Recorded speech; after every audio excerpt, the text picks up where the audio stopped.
Hi, today, friends, I would like to tell you a story about something that I have found incredibly helpful to me on my healing journey, and that is the incredible stories our bodies tell us and how they keep us stuck in past behaviors without us actually knowing about it, specifically our habits and how we can't seem to break out of responding in a certain way despite us knowing that we shouldn't be and trying our best not to.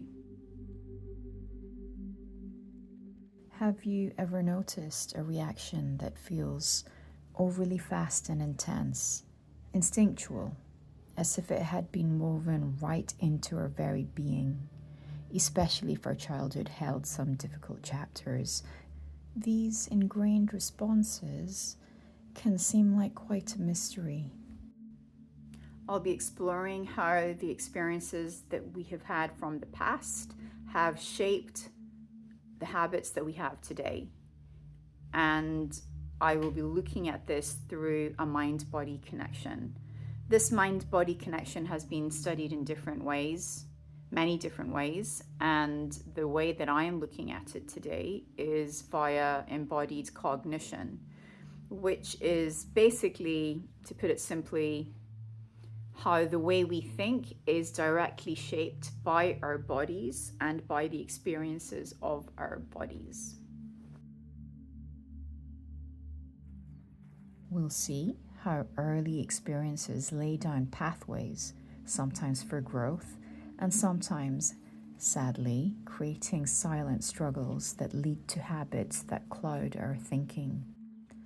My heartfelt hope is that by understanding these roots, we can cultivate deeper kindness towards ourselves and find a gentle path towards healing. Imagine the earliest days of life. A tiny infant takes in the world, not with complex thoughts, but through a rich language of sensation. Light, warmth, sound, touch. It's these sensations that are our very first teachers, long before words make sense. There's no elaborate plan, just pure absorbed experience. And it's this that is building the foundation of who we become. Think of a baby joyfully learning to reach for a toy. It's a dance of sensory feedback: sight, the stretch of the arm, the grasp of the toy, and its satisfying weight in our hand. With each repetition, a habit blossoms. Our bodies begin to know this movement and will eventually be able to carry it out effortlessly. Or consider a baby's cry. When met consistently with a loving touch and a soft voice, a deep embodied knowing forms, we are learning that comfort is here and safety is possible. This weaves a quiet embodied habit of trust. But if silence or harshness often greets that cry, the body learns a different, although equally quiet lesson. That where we think, I am alone. These aren't conscious decisions. They are profound lessons learned in the very fibers of our being through repetition. Now, let's consider what happens when a child grows up amidst shadows, where fear or neglect are frequent companions. In these tender formative years, the very same capacity for learning and building habits can tragically become an instrument of survival. In order to help us thrive, the mind carves deep, protective channels for coping.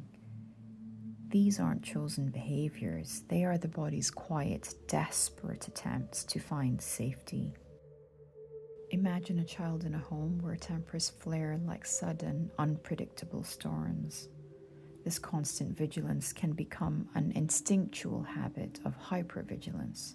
Their senses are always scanning for threat, muscles tense, breath shallow. Their body learns to expect the storm.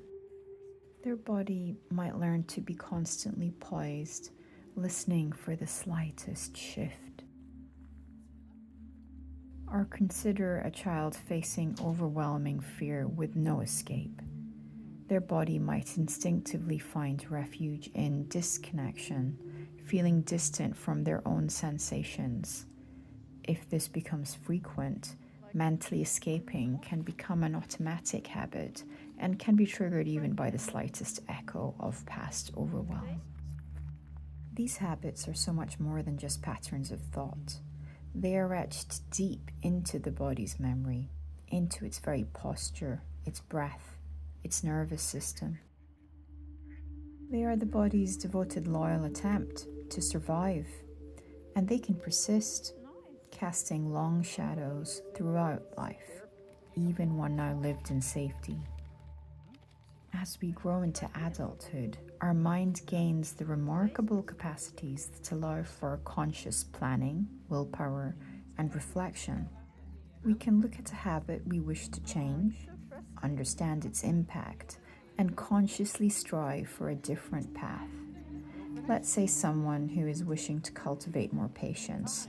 They might consciously breathe deeply, reminding themselves of their values.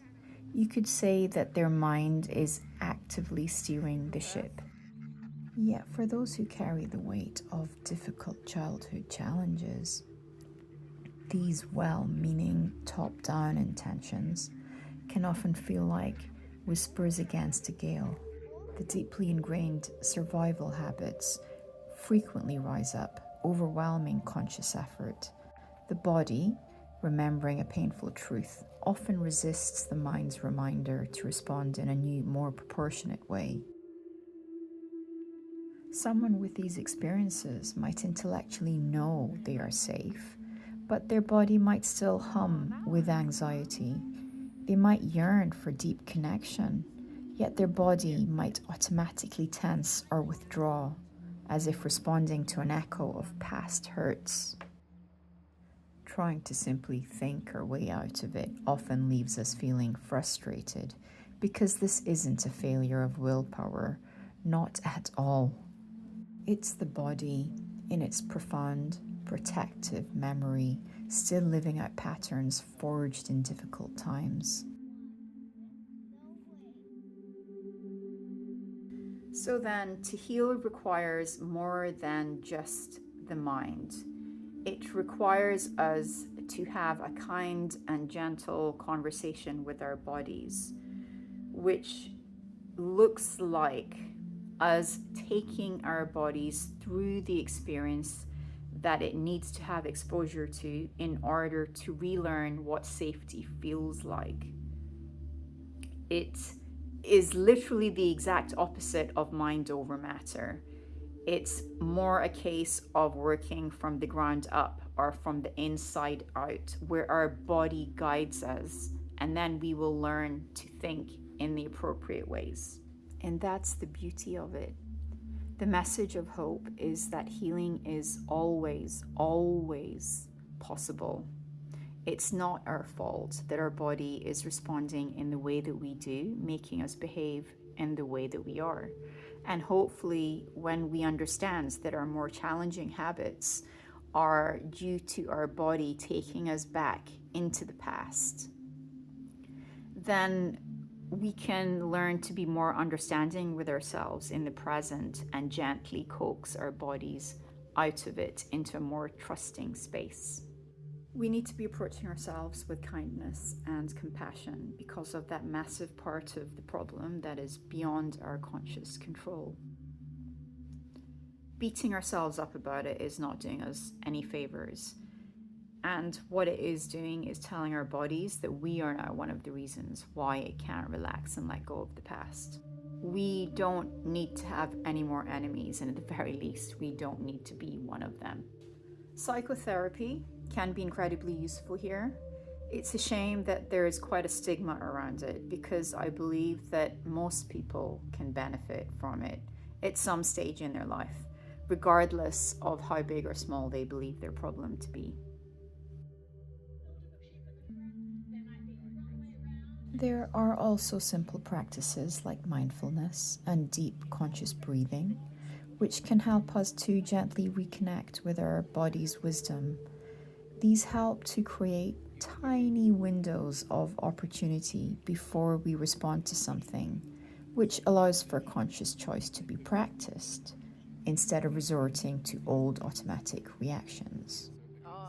And vitally, finding safe, gentle, and consistent relationships can gradually help our bodies learn a new language of trust. So, please remember, your body holds a quiet, deep wisdom, a profound memory. By listening to it with kindness, understanding its story, and offering it new, gentle experiences, we can begin to cultivate new habits, softening the edges of old hurts, and finding our way back to a sense of peace and wholeness within ourselves. Be kind to yourselves. Goodbye.